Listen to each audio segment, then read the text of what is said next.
She gave birth to a son, her firstborn. She wrapped him in a blanket and laid him in a manger because there was no room in the hostel.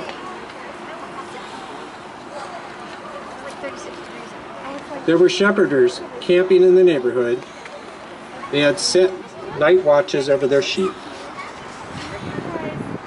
Suddenly, God's angel stood among them, and God's glory blazed around them. They were terrified. The angel said, "Don't be afraid. I am here to announce a great and joyful event that is meant for everybody worldwide. A Savior has just been born in David's town."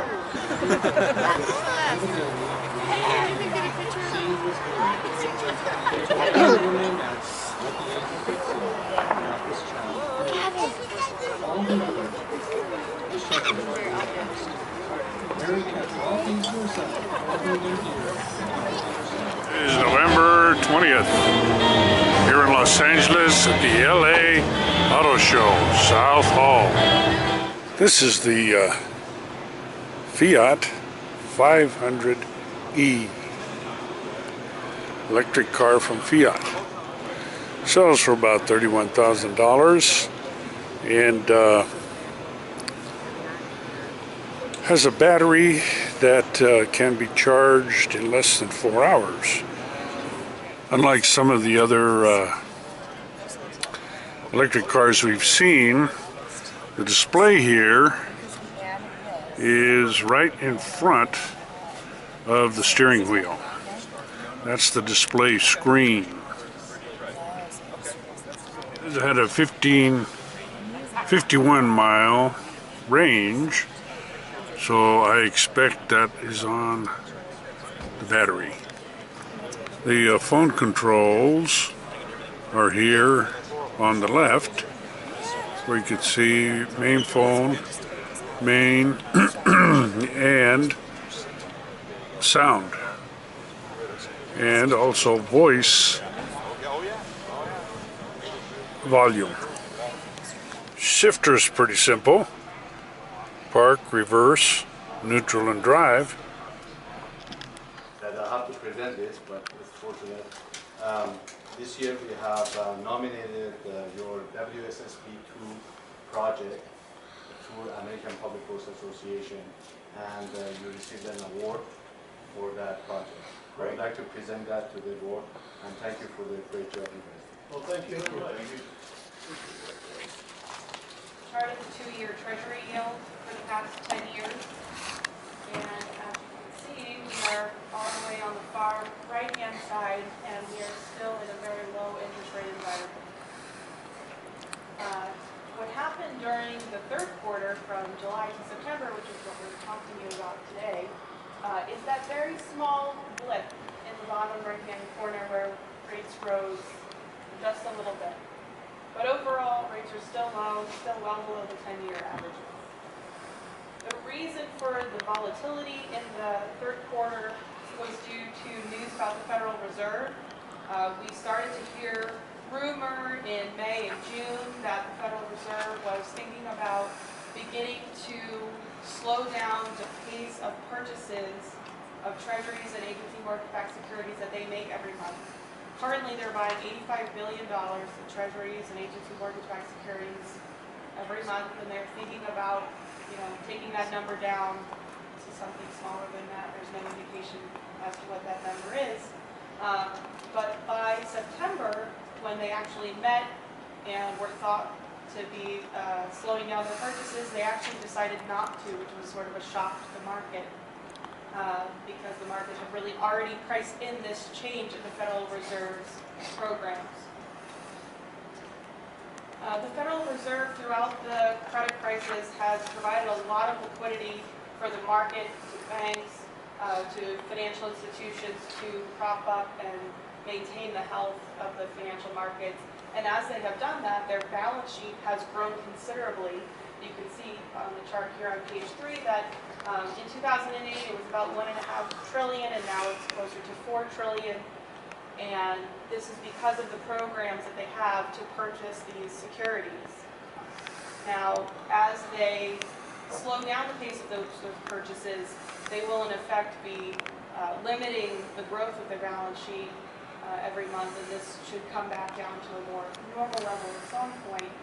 If you took this chart back even further, that $1.5 trillion is actually a slightly high number for the Federal Reserve balance sheet.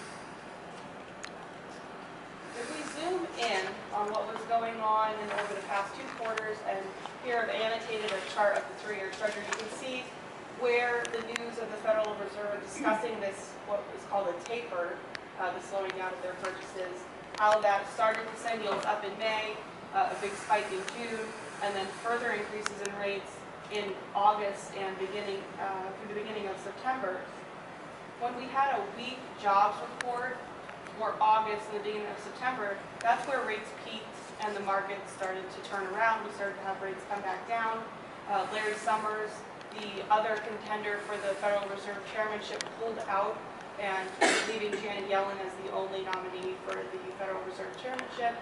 And because she is more like Bernanke in the current Fed chair in her philosophy, that calmed the markets down, rates continued to fall. And then on September 18th, when the Federal Reserve decided not to taper, rates continued their march downward.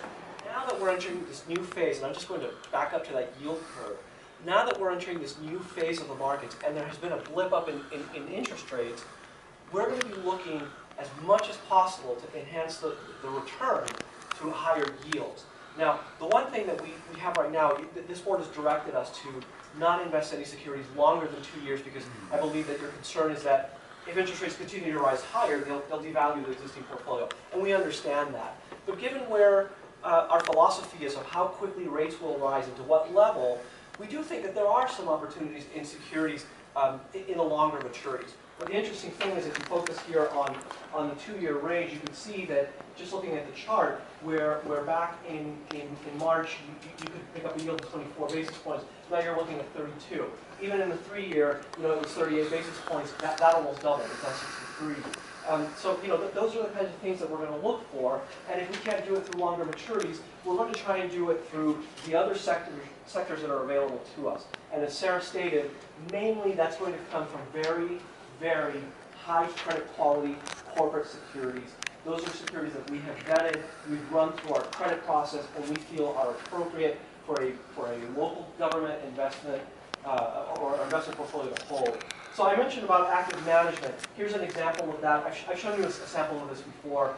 On July 29th, a portfolio manager walked in that day, and they took a look at the portfolio, and they knew that they held a McDonald's and a Caterpillar, and you can see the par values up there. The McDonald's had a maturity of May 29. The Caterpillar was a little bit longer, just a month longer, June 26. Both of them into the 2015 range. You can see what the yields were then, 84 basis points for the McDonald's and 96 for the Caterpillar. But the yield on market, meaning the yield that a new investor would end up getting if they bought it from you, was much lower than where you were at. What that means is that you're sitting on gains. In fact, about $1,100, $1,150 for the McDonald's, and $1,560 for the Caterpillar. So we do our analysis. We can either continue collecting our 84 and 96 basis points, our interest, which in the case of the McDonald's, to the maturity of the McDonald's was almost $2,700. The Caterpillar, almost $4,000. We could have done nothing else but continue collecting that to maturity, or we could have taken the gain and turned around and reinvested. And that's what we ended up doing. We sold those securities, took the gains, bought a new security. It was a Wells Fargo. And you can see that we walked into a higher yield, 128.